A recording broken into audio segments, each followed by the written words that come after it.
আজকে যে বিষয়টা নিয়ে আলোচনা করার ইচ্ছা সেটা হলো মহানবী সাল্লাল্লাহু আলাইহি ওয়াসাল্লামের শত্রুতায় স্বামী স্ত্রীর জঘন্য পরিণাম। জামাই বোর দুইজনারই পরিণতি খুব ভয়াবহ। এই জামাই বোর ভয়াবহ পরিণতি নিয়েই আজকের আলোচনা। তো এটা সূরাতুল লাহাব, এই সূরার শানে নজুল বা অবতীর্ণর প্রেক্ষাপট এবং সংক্ষিপ্তভাবে আলোচ্য বিষয়টা হলো যে ইসলামের ঘৃণিত দুশমন আবু লাহাবের প্রতি অভিশাপ বর্ষণ করেই এই সূরাটা অবতীর্ণ হয়েছে। আলোচনা শুনতে লাগলেই বুঝতে পারবেন যে আবু লাহাবটা কে। মক্কায় যে লোকগুলো ইসলামের সাথে বিরোধিতার দিক দিয়ে অগ্রগামী ছিল, আব্দুল উজ্জা ইবনে আব্দুল মুত্তালিব এবং তার স্ত্রী আরওয়া বিনতে হারব ইবনে উমাইয়া ছিল তাদের অন্যতম। তাইলে আবু লাহাব হইল, যার আসল নাম হইল আব্দুল উজ্জা, তার বাবার নাম আব্দুল মুত্তালিব। তাহলে রাসূল সাল্লাল্লাহু আলাইহি সাল্লামের বাবার নাম আব্দুল্লাহ, আব্দুল্লাহর বাবার নাম কি? Abdul Muttalib. তাহলে আবু লাহাব এটা হলো ডাক নাম, ওর আসল নাম কি? আব্দুল উজ্জা। তো আব্দুল উজ্জার বাবার নাম আব্দুল মুত্তালিব, আর রাসূল সাল্লাল্লাহু আলাইহি সাল্লামের দাদাও কে? তাহলে আব্দুল উজ্জা, যার কুনিয়াত বা ডাক নাম উপনাম হলো কি? আবু লাহাব। তাহলে রাসূল সাল্লাল্লাহু আলাইহি সাল্লামের একদম আপন চাচার নামই হলো কি? আবু লাহাব। তো মক্কায় যে লোকগুলা ইসলামের সাথে বিরোধিতার দিক দিয়ে অগ্রগামী ছিল, তার আপন চাচা আবু লাহাবও তাদের ভিতরে একজন ছিল, সেরা ছিল সবার চাইতে। এবং শুধু সে তার চাচা ছিল তা না, তার চাচিও ছিল। কার? আবু লাহাবের স্ত্রী, যার আসল নাম আরওয়া বিনতে হারব। হারব হইল আবু সুফিয়ান ইবনে হারব, মানে আবু সুফিয়ানের বাবার নাম কি? হারব। মুয়াবিয়া ইবনে আবু সুফিয়ান, আবু সুফিয়ান ইবনে হারব, হারব ইবনে উমাইয়া। এই জন্য মুয়াবিয়া রাদিয়াল্লাহু তাআলা আনহু উমাইয়া বংশের। আর এই মুয়াবিয়ার ছেলের নাম হলো হারব, তার ছেলের নাম হলো আবু সুফিয়ান। আবু জেহেলের মৃত্যুর পরে মক্কার লিডার ছিল কে? আবু সুফিয়ান। তাহলে আবু সুফিয়ানের ভগ্নিপতি হইল কে? আবু লাহাব। আবু সুফিয়ানের বোনের নামই হইল ওরওয়া বিনতে হারব। তাহলে আবু সুফিয়ান ইবনে হারব আর ওরওয়া বিনতে হারব বাফেক, তার মানে ওর আপন বোন। তাহলে লিডারের বোনও লিডারগিরি করে, মানে একটু বাপ দেখাইয়া চলে নাকি? তো এই আরওয়া বিনতে হারব সে ছিল অনেক সুন্দরী, এই জন্য তারও একটা ডাক নাম আছে, সেটা হলো উম্মে জামিল। জামিল, জামিলুন মানে সুন্দর। তাহলে মানে এত বেশি সুন্দর, এর জন্য তার নাম রাখা হয়েছে কি? উম্মে জামিল। তো এই উম্মে জামিল হলো আবু লাহাবের স্ত্রী। একই সূরায় সূরাতুল লাহাব কত নম্বর সূরা? 111। কত? হ্যাঁ, মারাত্মক, ডেঞ্জারাস নাকি? 111 নম্বর সূরা। সূরার নাম সূরাতুল লাহাব। এই সূরার নাম আমরা চিনি সূরাতুল লাহাব হিসাবে, কিন্তু এটা বইয়ের ভিতরে, তাফসিরের ভিতরে লেখে সূরাতুল মাসাদ। যে সূরার যে নাম রাখে ওই সূরার ওই নাম ওই সূরার ভিতরে থাকে। তাহলে ওই সূরার নাম লাহাবও আছে, আবার ফি জিদিহা হাবলুম মিন মাসাদও আছে। আর সাধারণত মানুষ জানে যে এটা তাব্বাত ইয়াদার সূরা, তাব্বাত, সূরা তাব্বাত। তাহলে কয়টা নাম হইল সূরাটার?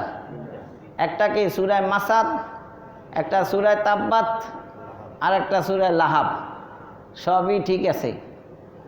প্রত্যেকটা শব্দের আলাদা আলাদা অর্থ আছে, যে অর্থের দিকে বিবেচনা করে সূরাটার কি রাখা হয়েছে, নাম রাখা হয়েছে। তো লাহাব তো কার ডাক নাম ছিল? এতক্ষণ ওয়াজ করে কিলা বইল, আবু লাহাবের ডাক নাম। কার ডাক নাম? আবুল ওজ্জার, মানে আবু লাহাবেরই ডাক, মানে আবুল ওজ্জারই ডাক নাম আবু লাহাব। আচ্ছা, এই লোকটি ছিল আল্লাহ রসুলের আপন চাচা এবং সে দেখতে ছিল সকালের সোনালি সূর্যের লালিমার মতো উজ্জ্বল। এজন্য তাকে আবু লাহাব নামে ডাকা হতো। লাল টকটকিয়া, মানে সাদার ভিতরে লালিমা, বেশি লালের বাপ। আমার দেশে আছে না, অনেকে বেশি সুন্দর দেখে ছোটকালে আদর করিয়া লাল মিয়া রাহে। নাম কি? লাল মিয়া। কেন? চেহারা সুন্দর, যে গৌরবর্ণ। তো আবু লাহাব ছিল অনেক সুন্দর, সকালের সূর্যের মতো লালিমা বা উজ্জ্বলতা ছিল তার চেহারার ভিতরে। এই জন্য তাকে ডাকা হয়তো কি বলে? আবু লাহাব।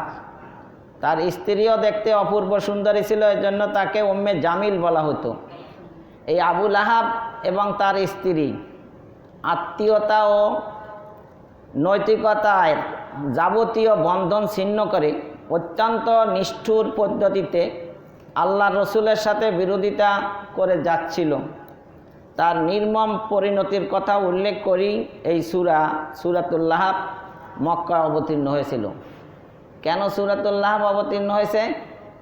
যেহেতু তার চাচা চাচি দুইজনই তার রসুলের বিরোধিতা করতেছিল, ইসলামের বিরোধিতা করতেছিল, অথচ তারা আপন আত্মীয়। এই আত্মীয়তা এবং নৈতিকতার দিকে তারা কোনো খেয়াল করে নাই। আত্মীয়তার সম্পর্ক ছিন্ন কইরা তারপরও তাদের সাথে কি করেছে? শত্রুতা করেছিল। তো আবু লাহাবের তুলনায় আল্লাহর রসুলের অনেক বড় বড় শত্রু ছিল, কিন্তু কারো নাম কোরআনে উল্লেখ করিয়া কোরআনে কোনো সূরা অবতীর্ণ হয় নাই। শুধু আবু লাহাব আল্লাহ রসুলের বিরোধী ছিল নাকি আরও লোক ছিল? কিন্তু আরও লোকের নামে তো কোনো সূরা কোরআনে কি নাই। যেমন মূসা আলাইহিস সালামের সময় তার শত্রু ছিল ফেরাউন, ফেরাউনের কথা কোরআনে কি আসছে? আল্লাহর রসুল বলছে আমার উম্মাতের ফেরাউন হলো আবু জেহেল, ও বদরের যুদ্ধে শেষ। এই উম্মাতের ফেরাউন কে ছিল? আবু জাহেল, সে কি শেষ। কিন্তু শত্রুতার দিক দিয়ে তো আরো বড় বড় কাফেরও ছিল, তার নামে কি নাই? সূরা নাই। তাহলে সূরা কার নামে হয়েছে? আবু লাহাবের নামে। কারণ সে খুব কাছের ছিল। এত কাছের লোক থাকার পরও এত বিরোধিতা করা, এটা খুবই জঘন্য। এজন্য আল্লাহ তাআলা তাকে অভিশাপ দিছেন। এবং মানুষ হাফেজ না হইলেও সূরাতুল লাহাবের হাফেজের অভাব নাই। বাংলাদেশের প্রত্যেকটা বা পৃথিবীর প্রতিটা মুসলমানই অন্তত 4টা সূরা শিক্ষা তো নামাজ শিখে। সূরা নাস, সূরা ফালাক, সূরা ইখলাস, সূরা লাহাব, অন্তত 4টা সূরা তো পারে নাকি? তাহলে এই 4টা সূরার ভিতরে লাহাব তো আছেই। প্রতিদিন প্রতি রাকাতে রাকাতে নফল, ফরজ, ওয়াজিব, সুন্নাত, প্রতি রাকাতে রাকাতে কেউ না কেউ সূরা লাহাব পড়তেই থাকবে, অভিশাপের কথা চলতেই থাকবে কিয়ামত পর্যন্ত। আবু লাহাবের উপরে অভিশাপ, ভৎসনা, লানত, বলেন নাউজুবিল্লাহ। তো রাসূল সাল্লাল্লাহু আলাইহি সাল্লামের আপন চাচার নির্মম পরিণতি উল্লেখপূর্বক এই সূরায় অভিশাপ দেওয়া হয়েছে। তাহলে আমরা বুঝতে পারলাম যে তাব্বাত ইয়াদা আবি লাহাব যে সূরাটা, এখানে আবু লাহাবের ধ্বংসের কথাও বলা হয়েছে, তার স্ত্রীর কথাও কি বলা হয়েছে। পরবর্তীতে আমরাতুহু বলা হয়েছে, মানে ইমরাতুন মানে কি স্ত্রী, তার স্ত্রীর কথাও। আবু লাহাবের জন্য যেমন ধ্বংস, তার স্ত্রী উম্মে জামিলের জন্য কি ধ্বংস। তা আল্লাহ প্রথম আয়াতে বলেন তাব্বাত ইয়াদা আবি লাহাবি ওয়া তাব্ব, ধ্বংস হোক আবু লাহাবের দুই হাত এবং ধ্বংস হয়েছে সে নিজে। একটা হলো ধ্বংস হোক আর একটা ধ্বংস হয়েই গেছে। তো বদদোয়ার জন্য অতীতের ক্রিয়া ব্যবহার করা হয়, যেটার মিনিং ভবিষ্যতে দেয়। বদদোয়া হোক দোয়া হোক, ক্রিয়াটা লয় অতীতের। যেমন আমরা দুরূদ শরীফ পড়ি সাল্লাল্লাহু আলাইহি ওয়াসাল্লাম, তাহলে সাল্লাহ এটা ক্রিয়া হলো অতীত মাজি, এটার মিনিং হলো চলতে থাকুক।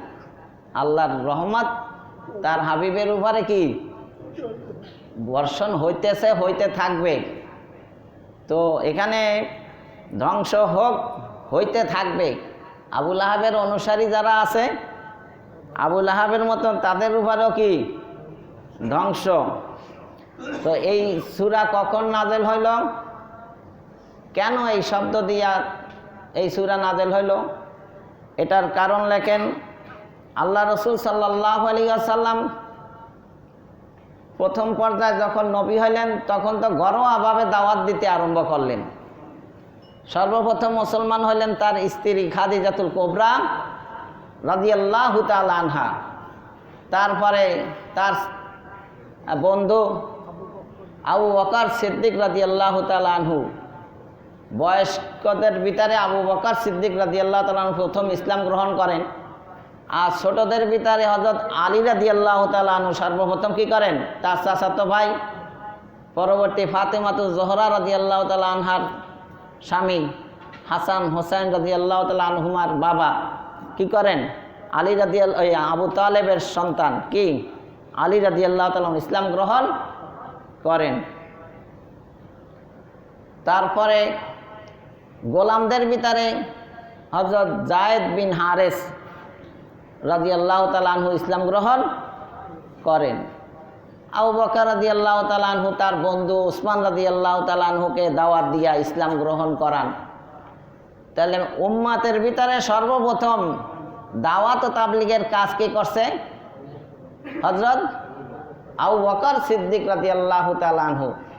এই জন্য ইতিহাসের কিতাবে লেখে দা ইলাল্লাহি আউয়ালু খতিবিন দা ইলাল্লাহি হুয়া আবু বকর সিদ্দিক রাদিয়াল্লাহু তাআলা আনহু। সর্বপ্রথম যে ভাষণ দেন ইসলামের পক্ষে, আল্লাহর দিকে ডাকেন, তিনি হলেন কে, হযরত আবু বকর সিদ্দিক রাদিয়াল্লাহু তাআলা আনহু। তো আল্লাহ রসুল সাল্লাল্লাহু আলাইহি সাল্লাম যখন এইভাবে এককভাবে দাওয়াত দিতে লাগলেন, দীর্ঘদিন কয়েক বছর অতিবাহিত হয়ে গেল। এরপরে আল্লাহ বলতেছেন, এখন আপনি আপনার নিকটতম আত্মীয় স্বজন যারা আছে তাদেরকে আপনি আল্লাহর আযাবের ভয় দেখান, কারণ তারা শিরিক করতেছে, শিরিকের গুনাহ আল্লাহ মাফ করবে না, তাদের জন্য জাহান্নাম অবধারিত। আপনি তাদেরকে ভয় প্রদর্শন করুন। তখন আয়াত নাজেল হলো সূরা আশ-শুরা এর 114 নম্বর আয়াত আল্লাহ নাজেল করলেন, ওয়া আনজির আশিরাতাকাল আকরাবিন। সূরা লাহাব নাজেল হওয়ার কারণ, এই আয়াত যখন নাজেল হইল, এই আয়াতের অর্থ হইল, আর আপনি আপনার গোত্রের নিকট আত্মীয়দেরকে ভীতি প্রদর্শন করুন। আপনার যারা গোত্র বংশের যারা খুব কাছের আত্মীয় স্বজন, আপনার বংশের যেসব লোকজন আছে তাদেরকে আপনি কি করেন, ভীতি প্রদর্শন করুন। আল্লাহ রসুলের কাজ হলো দুইটা। আল্লাহ রসুলের কাজ কয়টা, বাশীর ওয়া নাযীর, বাশীর আর নাযীর। ওয়া মা আরসালনাকা ইল্লা কাফাতাল লিন-নাসি বাশীরাও ওয়া নাযীরা। সমগ্র জগতের মানুষের জন্য আমি আপনাকে প্রেরণ করেছি। উনি বিশ্ব নবী, বলেন সুবহানাল্লাহ। ডোমেস্টিক আর আঞ্চলিক নবী নন, এলাকা ভিত্তিক নবী নন, সমগ্র মানব, কিয়ামত পর্যন্ত যত মানুষ আসবে সবার নবীকে মুহাম্মদ রাসূলুল্লাহ সাল্লাল্লাহু আলাইহি ওয়াসাল্লাম বিশ্ব নবী। তার কাজ দুইটা, বাশীরাও ও নাযীরা, সুসংবাদ দেওয়া আর ভয় প্রদর্শন করা। জান্নাতের সুসংবাদ দিবে, জাহান্নামের ভয় প্রদর্শন করাবেন। এই কাজ করলে জান্নাতে যাইতে পারবা, এই কাজ করলে জাহান্নামে যাইতে হবে। এইটা বলাই হলো রসুলের মূলত কাজ। তাহলে এখন বলতেছে আপনার যে আত্মীয় স্বজন শিরিক করে, খানা কাবায় 360টা মূর্তি ঢুকাইয়া রাখছে, এরা লাত উজ্জা মানাতের নাম নিয়ে কাজ শুরু করে, এরা তো শিরিকে যুক্ত, এদেরকে আপনি একটু ভয় প্রদর্শন করুন। তখন আল্লাহ রসুল এই আয়াতটা অবতীর্ণ হলে সাফা পর্বত, কাবার কাছাকাছি সাফা, যেখান থেকে সাই স্টার্ট হয়, শুরু হয় কোথা থেকে? মারোয়া থেকে না, কোথা থেকে? সাফা থেকে। যদি মারোয়া থেকে ঢোকে নিয়াত ছাড়া হাইটে যাবেন কোথায়? সাফায়। ওখান থেকে শুরু হবে 1 গোনা। সাফা 1 3 5 7, মানে না জোড় 2 4 6, মানে সাফাতে 1 হবে না, সাফায় আসলে কত হবে? 2 হবে। মারোয়ায় গেলে 1 হবে, মানে সাফা থেকে স্টার্ট দিবেন না, তো মারোয়ায় গেলে সাই কয়টা হইল? 1টা হয়েছে মাত্র। সাফা থেকে হাইটা কই গেলেন? মারোয়ায়। তাহলে মারোয়ায় যাওয়ার পরে 1 গুনবেন। অনেকে বোঝে না, আবার ঘুরিয়া সাফায় আসলে পরে কয় 1 হয়েছে, তাহলে 2-এর 1 বানাইলে হবে না। সাফা থেকে স্টার্ট করিয়া মারোয়ায় যাইয়া আবার সাফায় আসলে 1 হয় না 2 হয়? আবার ঘুরিয়া আসলে সাফায় কত হলো? 4। আবার ঘুরিয়া আসলে কত? 6। তাহলে জোড় যা আছে সব সাফায়, আর মারোয়াতে সব বেজোড়। 1 3 5 7। প্রথমবার হবে 1, পরের বার আবার মারোয়ায় আসলে হবে কত? 3, তারপরে আসলে 5, তারপর লাস্টে শেষ। এখন 2 রাকাত নামাজ পড়ে দোয়া করে দিবেন, শেষ। আপনার সাই 7 বার হয়ে গেছে। তাহলে শুরু হয় কোথা থেকে? সাফা পাহাড়ে। তো আরব দেশে সাধারণত ওরা, আপনারা শুনছেন না যে আইয়ামে জাহেলিয়াতের যুগ, বর্বরতার যুগ, চুরি ডাকাতি, ছিনতাই, রাহাজানি, যত রকমের অপকর্ম, গর্হিত, নিন্দনীয়, অমানবিক, অমানসিক কাজ যা ছিল সবই সেখানে ঘটত। তো ওরা যে লুটপাট করতো, সূরাতুল আদিয়াতের তাফসির আপনারা শুনছেন, ওয়াল আদিয়াতি দাবহান ফাল মুরিয়াতি কাদহান ফাল মুগীরাতি সুবহা। ওই শেষ রাত্রে যাইয়ারে মানুষের বাড়ি ঘরের উপর হামলা দিত, যে সময় ঘুম ঘুম ভাব, সেই সময় যাইয়া হামলা দিত। তাহলে সকালবেলায় শত্রুরা যাইয়া কারো উপরে কি করতো? আক্রমণ করিয়া ওদের মাল সামানা ছিনাই নিত, ওদের মেয়েদেরকে বন্দি করে নিয়ে আসতো। তো কেউ যদি এরকম কোনো খবর দেখতো যে এরকম দলবান্ধা লোক আসতেছে হামলা করবে কোনো গোত্রের উপরে, তাহলে ওই লোকটার কাজ হইলো, তখন তো আর টেলিফোন, মোবাইল, ফ্যাক্স কিছু নাই, তো তখন মানুষদেরকে জানানোর একটা সিস্টেম ছিল। পাহাড়ের উঁচুতে উঠা ওয়া সাবাহা, হায় সকালবেলার বিপদ, এই কথা বলে জোরে চিল্লানি দিলে লোকজন বাড়াই আসতো যে কিছু একটা হইতে আছে, আমাদের উপরে শত্রু আসতেছে, না হলে এই লোকটা কেন পাহাড়ের উপরে উঠে এটা বলল। তাহলে ওইটাই ছিল তাদের এলান, ঘোষণা, মানে দুঃসংবাদ দেওয়ার একটা কি শব্দ। কি করতো? পাহাড়ের উপরে উঠা ওয়া সাবাহা, যার বাংলা অর্থ কি? হায় সকালবেলার বিপদ। তো এই কথা যেহেতু আল্লাহ তাআলা বলেন আপনার নিকট আত্মীয় যারা আছে, এই নিকট আত্মীয়দেরকে আপনি ভীতি প্রদর্শন করুন। এখন সবাই একত্রিত করা আগের থেকে যে সিস্টেম চালু হয়ে আসছে, সেই পদ্ধতিতে আল্লাহ রসুল কি করলেন? সাফা পাহাড়ে উঠা ডাক দিলেন। কি দিলেন? ওয়া সাবাহা, হায় সকালবেলার বিপদ। অথবা ওখানে দাঁড়াইয়া বিভিন্ন গোত্র নাম ধরলেন, যে হে আব্দে মোনাফ, হে আব্দে মোত্তালিব, এরকম বিভিন্ন গোত্রের নাম ধরে ডাক দিতে লাগলেন। তো সাধারণত ডাক দিচ্ছেন যিনি, তিনি 40টা বছর তাদের মাঝে থেকেই বড় হয়েছেন। আল আমিন এবং আপনার সাদেকুল আমিন, মানে সত্যবাদী এবং বিশ্বস্ত হিসাবে উপাধি পেয়েছিলেন। ওনার চরিত্র সম্পর্কে কারো কোনো খারাপ মন্তব্য নাই, সকলেই তাকে অমায়িক, ভদ্র, বিশ্বস্ত, আমানতদার, সত্যবাদিতা, উদারতা, মায়া, মমতা, সহনশীলতা, দানশীলতা, তার মানে যত গুণ হতে পারে মানুষের সব কিছুই তার ভিতরে কি ছিল। এই লোকটা যখন ডাক দিছে তখন বলে না জানি কিছু একটা হয়েছে, সবাই দৌড়াই আসতেছে। অন্যের ডাকে কিছু কম আসলো, মুহাম্মদ রাসূলুল্লাহ যখন সাফা পাহাড়ে উঠে ডাক দিছেন কেউ আর বাদ নাই। যে হাঁটতে পারে না সে একজন প্রতিনিধি হইলেও পাঠাইছে যে আমি যেতে পারতেছি না, তুমি যাইয়া খবরটা নিয়ে আসো, ব্যাপারটা কি, কেন এই ডাকটা দিল, কি হয়েছে শোনো। এভাবে ডাক দেয়া তখন আরবের বিপদ আশঙ্কা মানে আশঙ্কার লক্ষণ রূপে বিবেচিত হইতো। এই ডাক কি ইসলামের দাওয়াতের ডাক, না ওই তৎকালীন থেকে চলে আসছে একটা বিপদ আশঙ্কা ডাক, কোনো না কোনো একটা সমস্যা আছে মনে করিয়াই মানুষ পাহাড়ের পদদেশে কি হয়েছে, জড়ো হয়েছে। তখন আল্লাহ রসুল বললেন যে আমি যদি বলি এই পাহাড়ের পিছনে শত্রুর দল আসতেছে, তোমাদের উপরে আক্রমণ করবে, তোমাদের বাড়িঘর লুটপাট করবে, তোমাদের জানের উপরে আঘাত করবে, তাহলে কি তোমরা আমার কথা বিশ্বাস করবে? এটা মানে উপমা, উদাহরণ দিয়ে বুঝাচ্ছেন যে আমি যদি বলি আসছে, তা বলছে নাকি, তাহলে তো আর সত্যবাদী থাকে না। আমি যদি বলি তাহলে কি তোমরা বিশ্বাস করবে? সমস্বরে সকলে এক ডাকে চিৎকার করে বলল যে হ্যাঁ আমরা বিশ্বাস করব। কেন করবা? না দেখে যদি না আসলো, আমি যদি মিথ্যা কথা বলে থাকি তাহলে তোমরা বিশ্বাস করবা কেন? তারা বলল না, তুমি কখনো মিথ্যা কথা বলো না, তুমি যা বলো সব কি বলো, তাহলে তুমি যদি বলো যে শত্রু আসতেছে আমরা বিশ্বাস করব।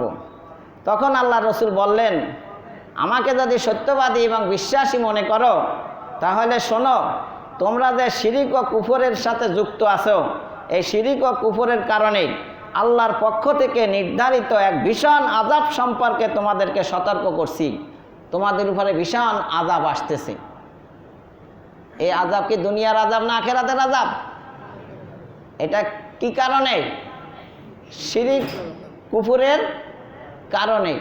কারণ তোমরা যে মূর্তি বানাইতেছ এটা আমওয়াতুন গায়রু আহইয়া, মৃত, জীবিত নয়, নিজ হাতে তোমরা তৈরি করিয়া নিজেরাই আবার তাদেরকে পূজা করতেছ, এটা শিরক। ওয়ালিল্লাহিল আসমা ওয়ালিল্লাহিস সামাওয়াতি ওয়াল আরদ, আসমান জমিনে যা কিছু আছে সব কিছুর মালিক কে? মূর্তির গায়ের পাথরের মালিক কে? মাটি দিয়া বানাইলে ওই মাটির মালিক কে? ওর ভিতরে যে লাঠি ঢুকানো হয়েছে লাঠিটার মালিক কে? পুরা মূর্তিটার মালিকই তো কে? যে বানাইছে তার মালিকও কে? যে আইডিয়া থিঙ্ক, যে বুদ্ধি দিয়া বানাইছে সেই বুদ্ধিটা কার দেওয়া? তাহলে সব কিছুর মালিকই তো আল্লাহ। তাহলে কেন তোমরা এই হাতে বানাইয়া এই মূর্তিরে পূজা করো? এটা শিরক। আল্লাহ শিরকের গুনাহ মাফ করবেন না। তোমরা ইয়া আইয়ুহান নাস কুলু লা ইলাহা ইল্লাল্লাহ তুফলিহুন, তোমরা বলো এক ইলাহ ছাড়া আর কোনো মাবুদ নাই, তোমরা সফল হয়ে যাবা। মান ক্বালা লা ইলাহা ইল্লাল্লাহ ফাদাখালাল জান্নাহ, যে লা ইলাহা ইল্লাল্লাহ বলবে সে বেহেশতে প্রবেশ করবে। বলেন সুবহানাল্লাহ। তো সবাই চুপ করে রয়েছে, কিচ্ছু বলার নাই। ঠাস করে অমনি আবু লাহাবে দাঁড়াইছে। কে দাঁড়াইছে? দূরের মানুষ না কাছের মানুষ? এই কাছের মানুষই ক্ষতিটা বেশি করে। দূরের মানুষ ইহুদি খ্রিস্টান যারা আছে তাদেরকে তো আমরা দূরেরই মনে করি, মুসলমানরা আমরা আপনই মনে করি। কিন্তু ইসলামের 12টা ইহুদি খ্রিস্টান হিন্দু বৌদ্ধ অমুসলিমেরা যতটা করতে পারবে তার চাইতে বেশি ক্ষতি করতে পারবে কারা? নামদারি মুসলমান, যাদেরকে আমরা আপন মনে করি, তারাই 12টা বাজাইবে। বোঝেন নাই? তাহলে কাছের লোকই ক্ষতি করে বেশি। সবাই চুপ করে রয়েছে। এই কথা শুনে আবু লাহাব কেও? যারা পরে আইছে হেরা তো আর বুঝতে আসে না, নাম শুনছে সুরে লাহাব। আবু লাহাব কে? আল্লাহ রসুল সাল্লাল্লাহু আলাইহি সাল্লামের আপন চাচা। তিনি বললেন তাব্বান লাকা আলিহাদা জামাআতানা, ধ্বংস হও হে মুহাম্মদ, তাব্বান লাকা ইয়া মুহাম্মদ, হে মোহাম্মদ তুমি ধ্বংস হও, তোমার জন্য ধ্বংস। এজন্যই কি আমাদেরকে একত্রিত করেছ? আর কাম পাও নাই, এই কামের লাগিয়ে ডাকছো? তাব্বান তাব্বাত, এই তাব্বাত তাব্বান তাব্বাত, এই তাব্বা শব্দ স্টার্ট দিছে কি আল্লাহ আগে না আগে আবু লাহাব নিজেই দিছে? এই জন্য আল্লাহ ওই তাব্বানের লাগে মেসিং করিয়া সূরাও নাযিল করছে কি তাব্বাত ইয়াদা আবি লাহাবি ওয়া তাব। আপনারা যারা ইতিহাস সম্পর্কে কিছু না কিছু জানেন, যে সময় এই সাফার উপরে উঠে ডাকটা দিলেন ওই সময় মুসলমানের সংখ্যা বেশি না অল্প? কাফেরের সংখ্যা কম না বেশি? যে কয়জন মুসলমান দাঁড়াইয়া বসা আছিল রসুলের কাছে আসিল, তারা রসুলের গালি দিয়ে কথা কি চাইছিল? কিন্তু প্রতি উত্তর দেওয়ার ক্ষমতা কি ওই সময় সেই পরিবেশ সৃষ্টি হয়েছিল? কিন্তু মনের ভিতরে ব্যথা ছিল কি ছিল না? মনের ভিতরে ব্যথা ছিল যে আমাদের নবীরে তুমি গালি দিলা, আমাদের সংখ্যা কম, আমরা এই মুহূর্তে কিছু করতে পারতেছি না। যদি আজকে মুসলমানের শক্তি সামর্থ্য থাকতো তাহলে এই পাল্টা গালিটা তোমারেও কি আমরা দিতাম।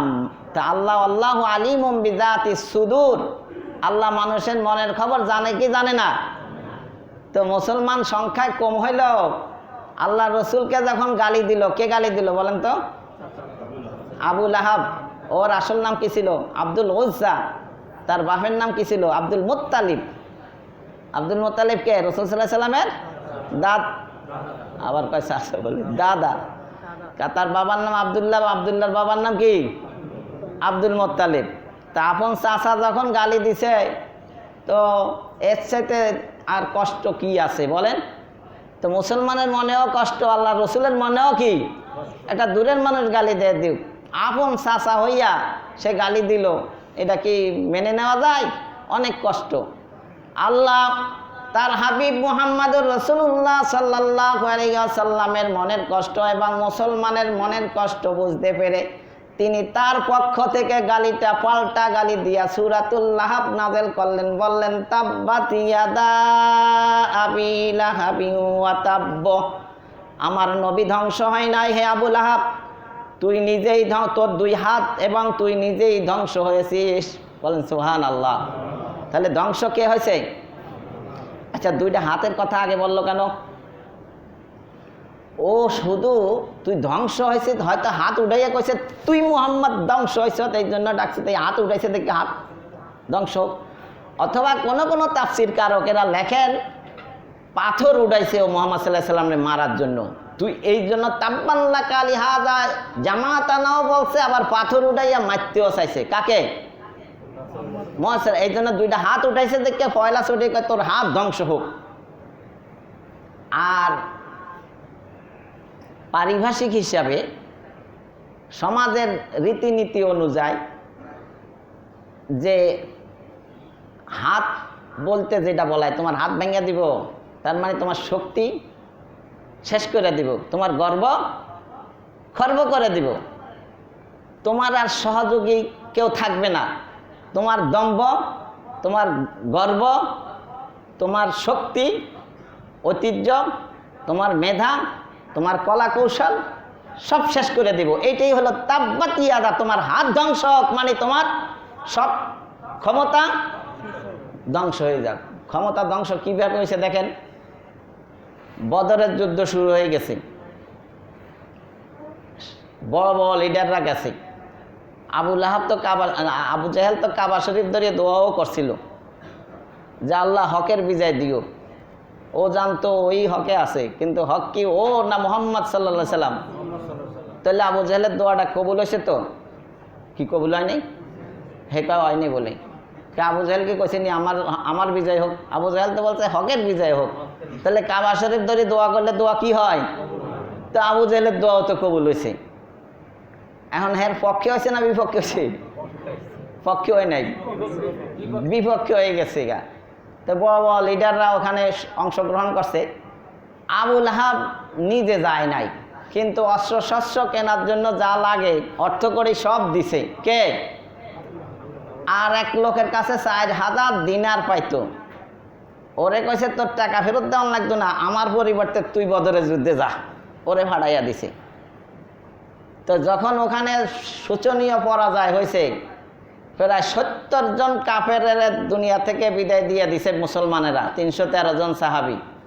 70 জনারে বন্দি করছে, 70 জন কি নিহত। এই খবর যখন মক্কায় আসছে, আবুল আহাব, কথা চলছিল কার?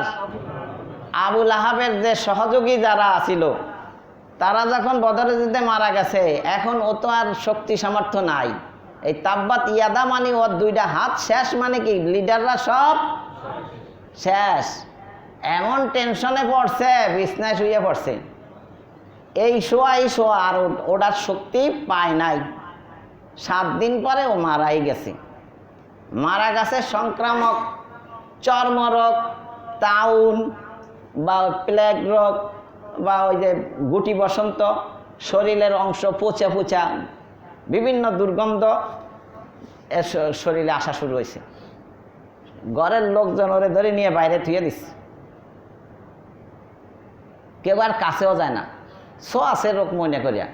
করোনা ভাইরাসের সময় দেখেন নাই, বাবা আর ছেলে নিয়ে মায়েরে কই ওই গাজীপুর বনের ভিতরে রেখে আইছে নাকি?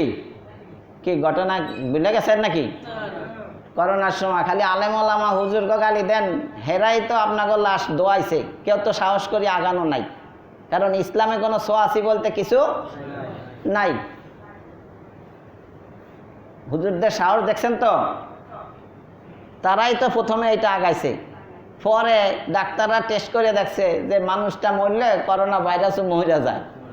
এখন ওই কথা না বললে তো আবার হুজুররা জিততে যায় না, এই জন্য হুজুরকে জিতাইব না, এই জন্য এরা টেস্ট করে কয় না ভাইরাসও কি হয়ে যায়, মারা যায়।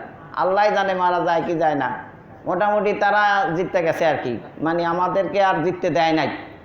তা যাই হোক, ওই সময় কোনো আপনজন কোনো কাজ করছে? প্রথম পর্যায়ে করোনা ভাইরাসের সময় টাকা পয়সা কোনো চিকিৎসা কোনো কাজ করছে? সব শেষ। ঠিক আবুল আহাবের ওই একই দশা। অল্পতেই বুঝবেন করোনা ভাইরাসে যারা, যে সিজনে যারা আছিলেন আমরা সবাই, আবুল আহাবের এরকম ছোঁয়াচে রোগ ধরছে, কেউ আর কাছে যায় না। দুর্গন্ধের কাছে সেবা করার মতন কেউ নাই। ছেলে মেয়েরা স্ত্রীরাও কেউ যাচ্ছে না। এমতো অবস্থায় মইরা গেছে, দাফন করতেও যায় না। 3 দিন পুষতে আছে। এরপরে তার ছেলেরা দেখলো কি করা, তা হাফসি কিছু গোলা মেরে কিছু টাকা পয়সা দিয়া ওই দাফনের ব্যবস্থা করছে। ওরা লাড়ি দিয়া গুতাইয়া ঠেলে নিয়ে একটা গর্তে ফেলাইয়া ওই পাথর টাথর দিয়া ডাকিয়ে রাখছে আর কি। তাহলে আবুল আহাবের টাকা পয়সার কিন্তু অভাব ছিল না, জনবল ধনবল সবই ছিল, কিন্তু আল্লাহর মার দুনিয়ার বাইর। আল্লাহ ছাড় দেন ছেড়ে, ধরলে আর ছাড়াছাড়ি। আল্লাহু আজিজুন যুনতিকাম, পরাক্রমশালী আল্লাহ, প্রতিশোধ যখন নিবে কেউ ঠেকাইয়া রাখতে পারবে না। আবুল আহাবের ছেলেরা গেছে, টাকা পয়সায় কোনো কাজ হয়েছে? তাহলে কি হইল? সে নিজেও ধ্বংস হয়েছে, হয় নাই? তাব্বাত ইয়াদা আবি লাহাবিউ অতাব্য, ধ্বংস হোক আবুল আহাবের 2 হাত, এবং ধ্বংস হয়েছে সে নিজে। 2টা হাত ধ্বংস হয়েছে, এটার ব্যাখ্যা কি শুনছেন? ভুলে গেলে তৈব না। 2 হাত ধ্বংস হয়েছে মানে শক্তি সামর্থ্য সব শেষ, আর সে নিজেও ধ্বংস হয়েছে। আল্লাহ একটা রোগ দিয়ে দিছে। তো ওর নাম ধরে একটা সূরা নাযিল হইল কেন? আরো তো কত কাফের ছিল, কিন্তু অন্যরা তো দূরে ছিল। আবুল আহাব তো খুব কি কত কাছে ছিল জানেন? একই ঘরে বাস করতো, মাঝখান দিয়ে একটা প্রাচীর, একটা ওয়াল দেয়াল ছাড়া আর কোনো পার্থক্য। একই ঘরের ভিতরেই বাস করা। এরকম বাইরা থাকে না, এক রুমে থাকে, সে আর এক রুমে থাকে, এরকমই তো। এর চাইতে আর কাছের কি হতে পারে? বাবা মারা গেছে জন্মের 6 মাস আগে, মা মারা গেছে 6 বছর বয়সে, দাদা মারা গেছে 8 বছর বয়সে। তার সাথে এতিম আপন চাচা আবুল আহাব, সে তো তার প্রতি সদয় হওয়া উচিত। আর ছেলেটা তো আরবের ভিতরে বিশ্বস্ত, আমানতদার, সত্যবাদী, তার বিরোধিতা তো তোমার করা সাজে না। এই জন্য আরেকটা ঘটনা আছে, শর্টকাট বুঝতে পারবেন। সেটা হলো আগেই বলেছিলাম যে আরবের যে দেশের যে পরিস্থিতি আইয়ামে জাহিলিয়াতের যুগে, বংশগতভাবে যদি ঐক্য, একতা, দলবদ্ধভাবে না থাকে তাহলে প্রাণ বাঁচানোই মুশকিল হয়ে যায়।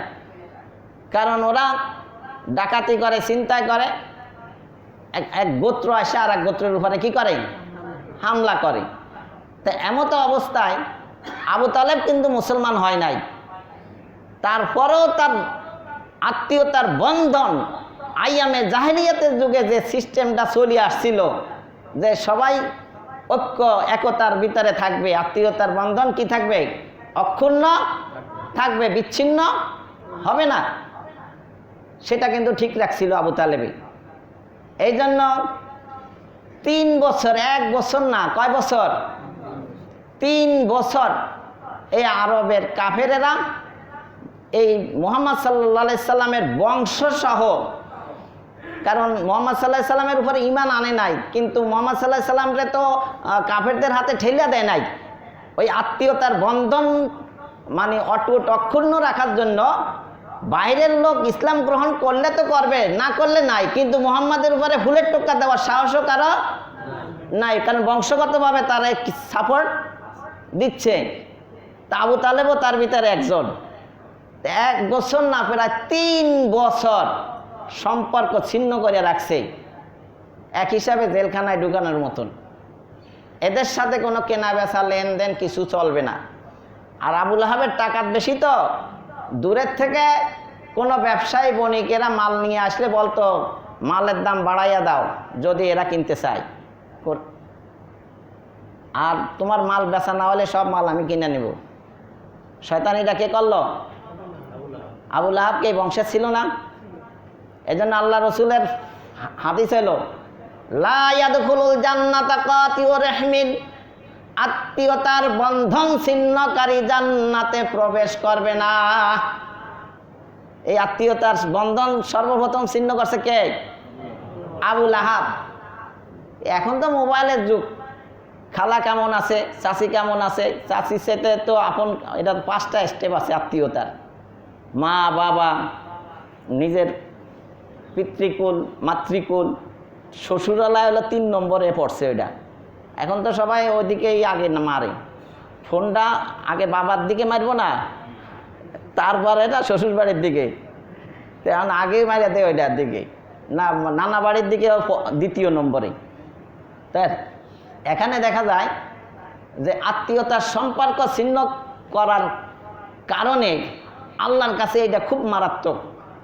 আমি অনেক আগেও আপনাদেরকে বলছিলাম যে রেহেম আর হেরেম, র হা মিম, র হা মিম দিয়া কি লেখা যায়? রেহেম।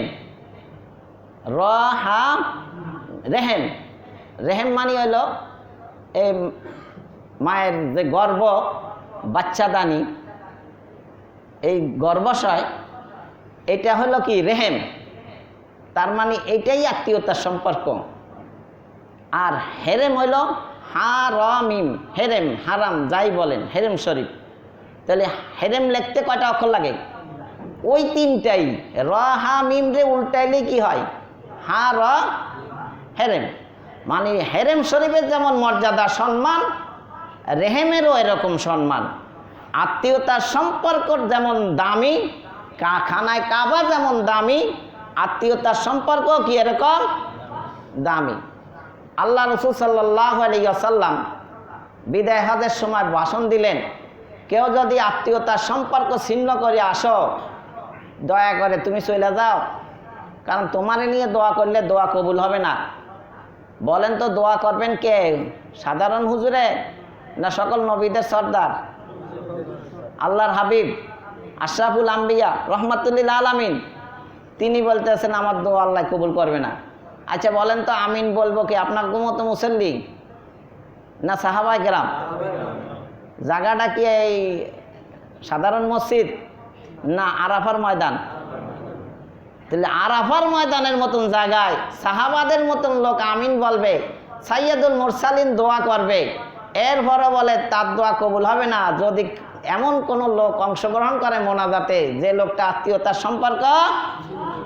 এবার বলেন তো আপনাকে লইয়া যে প্রতি জুমায় দোয়া করি, দোয়া কবুল হওয়ার সম্ভাবনা কত %?